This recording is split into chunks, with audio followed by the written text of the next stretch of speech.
আসসালামু আলাইকুম। আজকে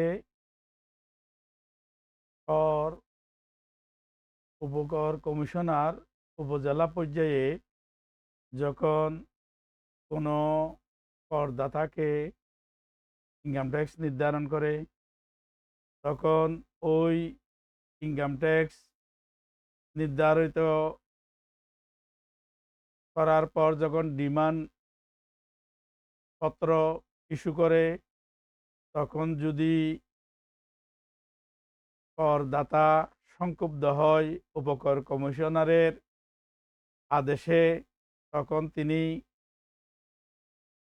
এর বিরুদ্ধে আপিল, রিভিশন, রিভিউ, রেফারেন্স এবং ট্রাইব্যুনালে যেতে পারে। প্রথমে উপকর কমিশনার কর নির্ধারণের জন্য নোটিশ প্রদান করে, সেই নোটিশে শুনানি করে থাকে এবং শুনানির পর বক্তব্য শুনে অথবা করদাতা যদি শুনানিতে উপস্থিত না হয়, এককভাবে সিদ্ধান্ত দিয়ে কর নির্ধারণ করে থাকেন এবং সেই নির্ধারিত কর পরিশোধের জন্য যখন ডিমান্ড লেটার ইস্যু করেন, অর্থাৎ কর দাবি করে যখন ওনাকে নোটিশ দেন, ওই নোটিশ পাওয়ার পর ৪৫ দিনের মধ্যে যুগ্ম কর কমিশনার আপিলেট কর কমিশনারের কাছে আপিল করতে হয়। এখন আমি আপিল করার পদ্ধতিগুলো আলোচনা করছি। উপকর কমিশনার যখন এইভাবে কর নির্ধারণ করে, দাবি করে, কর পরিশোধের জন্য ডিমান্ড লেটার ইস্যু করে, তখন সেটা প্রাপ্তির ৪৫ দিনের মধ্যে অ্যাপিলেট কর কমিশনার বা যুগ্ম কর কমিশনারের কাছে আপিল করতে হয়। আপিল করার পদ্ধতি হলো ২০০ টাকা সোনালী ব্যাংকে জমা দিয়ে আবেদনপত্রে ১০ টাকার কোর্ট ফি লাগিয়ে উপকর কমিশনার থেকে সার্টিফাই কপি নিতে হয়। সেই সার্টিফাই কপিতে কোর্ট ফি ১০ টাকা করে যত পাতা লাগে সেখানে কোর্ট ফি লাগিয়ে এই সার্টিফাই কপিটি নেওয়ার পর তারপর নির্ধারিত ফরম রয়েছে, সেই ফরমটিতে পূরণ করে এবং এই যেই হেতুর ভিত্তিতে আপিল করা হবে সেটা প্রয়োজনে অতিরিক্ত কাগজে লিখে এই যে যুগ্ম আপিল কর কমিশনার বা যুগ্ম কর কমিশনার আদালতে আপিল করতে হয়।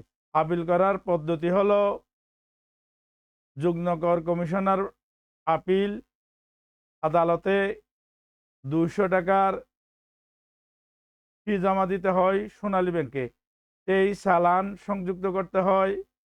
তারপর আ নির্ধারিত আবেদনপত্রের নিচে এই যে আপিলের যুক্তিগুলো, তারপর সার্টিফাই কপি উপকর কমিশনারের, তারপর ২০০ টাকা জমা দেওয়ার চালান ফি, আর যদি করদাতা নিজেই আপিলে শুনানি না করে থাকেন, কোনো কর আইনজীবী নিয়োগ করে থাকেন, তাহলে কর আইনজীবীর ওকালতনামায় স্বাক্ষর করে যুগ্ম কর কমিশনারের কাছে আপিল দাখিল করতে হয়। যুগ্ম কর কমিশনার তখন শুনানির জন্য নোটিশ জারি করেন। সেই শুনানি করার পর উনি ১৫০ দিবসের মধ্যে, যেই মাসেই এই আপিল দাখিল হয় সেই মাস বাদ দিয়ে পরবর্তী ১৫০ দিনের মধ্যে এটা নিষ্পত্তি করে ৩০ দিনের মধ্যে উপকর কমিশনার অফিসে এই যে সংশোধিত অথবা আগের আদেশ বহাল রেখে এখানে আপিলের রায় পাঠিয়ে দেন। উপকর কমিশনার আবার এই যুগ্ম কর কমিশনারের নির্দেশনা মোতাবেক রসিদের তাগাদাপত্র ডিমান্ড লেটার ইস্যু করেন। করদাতা এই ডিমান্ড লেটার পাওয়ার পর ইচ্ছা করলে দ্বিতীয়বার আবারও আপিল করতে পারেন। যুগ্ম কর কমিশনার অথবা অতিরিক্ত যুগ্ম কর কমিশনার অথবা দায়িত্বপ্রাপ্ত আপিলেট কর কমিশনারের কাছে দ্বিতীয়বার এই যে ডিমান্ড উপকর কমিশনারের জারিকৃত ডিমান্ড রেজিস্টারের ডিমান্ড লেটারের প্রাপ্তির ৪৫ দিনের মধ্যেই আপিল করতে হয়। এই ৪৫ দিনের মধ্যে যদি আপিল করা হয় তাহলে সার্টিফাই কপি লাগে না। আর যদি ৪৫ দিন অতিবাহিত হয়ে যায় তাহলে উপকর কমিশনার থেকে আবারও ২০০ টাকা সোনালী ব্যাংকে জমা দিয়ে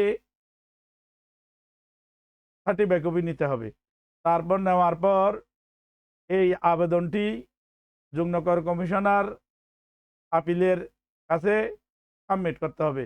সাধারণত উপজেলা পর্যায়ে কর কমিশনারের অফিস থাকে, বিভাগীয় পর্যায়ে যুগ্ম কর কমিশনারের অফিসগুলো হয়ে থাকে। যেমন চকরিয়ার উপকর কমিশনার অফিসের আপিলেট আদালত হলো ১১ তলায়, আগ্রাবাদ ১১ তলায়, চট্টগ্রাম অঞ্চল ৪-এর যুগ্ম কর কমিশনার আপিলেট আদালত অবস্থিত। সেই ১১ তলায় গিয়েই আপিল করতে হবে। সেই আপিলে আবারও যুগ্ম কর কমিশনার শুনে সংশোধিত আদেশ দিতে পারে অথবা আগের আদেশ বহাল রাখতে পারে। এখন যুগ্ম কর কমিশনারের আদেশে কেউ সংক্ষুব্ধ হলে ট্রাইব্যুনালে আপিল করা যায়। তবে ট্রাইব্যুনালে আপিল করার ক্ষেত্রে কিছু নিয়ম রয়েছে। এটা হচ্ছে যেই কর আদেশ হয় এবং আগের যে কর আদেশ এটার পার্থক্যের 10% অগ্রিম কর পরিশোধ করতে হয় এবং ১,০০০ টাকা ফি দিয়ে সেটার চালান সংযুক্ত করে ট্রাইব্যুনালে আপিল করতে হয়। ট্রাইব্যুনালে এই যে মামলা রুজু হওয়ার পর শুনানির জন্য নোটিশ জারি করা হয়। শুনানিতে অংশগ্রহণ করলে ট্রাইব্যুনাল যে আদেশ দেয় সেটাই চূড়ান্ত। এখন এই আদেশের ভিত্তিতেই করদাতাকে কর পরিশোধ করতে হবে। তবে এই ক্ষেত্রে যদি কোনো আইনগত সাংবিধানিক কোনো প্রশ্ন জড়িত থাকে এটার জন্য হাইকোর্টে রেফারেন্স প্রেরণ করা যায়। হাইকোর্টের রায়ের বিরুদ্ধে যদি আইনগত কোনো কিছু থাকে সুপ্রিম কোর্টে রেফারেন্স করা যায়। এই সব আপিলে যদি কেউ ধারাবাহিকভাবে আপিলের সুযোগ না নিয়ে থাকে ২৮৫ ধারায় ইচ্ছা করলে কর কমিশনারের কাছে রিভিশন করা যায়। কর কমিশনার রিভিশনের মাধ্যমেও যুগ্ম কর কমিশনারের আদেশকে বহাল রাখতে পারে, পরিবর্তন করতে পারে, সংশোধন করতে পারে। এভাবে আমরা উপকর কমিশনার কর্তৃক যেই কর নির্ধারিত হয় সেটার বিরুদ্ধে সংক্ষুব্ধ হলে আপিল করা যায়।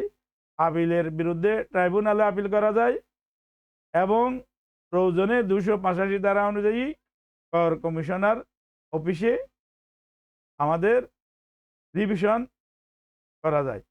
রিভিশন আর রিভিউ হলো যেই আদালত আদেশ দেয় সেই আদালতে পুনর্বিবেচনার জন্য যে আবেদন করা হয় সেটাকে বলা হয় রিভিউ। আর রিভিশন হচ্ছে যে আদালত আদেশ দেয় তার ঊর্ধ্বতন কর্তৃপক্ষের কাছে আপিল নয় কিন্তু প্রতিকার চাওয়া, সেটাই হলো রিভিশন। তো আজকে আমি মূলত এই যে আয়কর নিয়ে আমাদের যেই সমস্যায় পড়লে আমরা যদি উপকর কমিশনারের সিদ্ধান্তে সংক্ষুব্ধ হই তাহলে কিভাবে আপিল করব এই যুগ্ম কর কমিশনার আদালতে এবং যুগ্ম কর কমিশনার আদালতে বিরুদ্ধে কিভাবে ট্রাইব্যুনালে আপিল করব এবং প্রয়োজনে কিভাবে কর কমিশনারের রিভিশন করব এই ব্যাপারে আমি বিস্তারিত আলোচনা করেছি।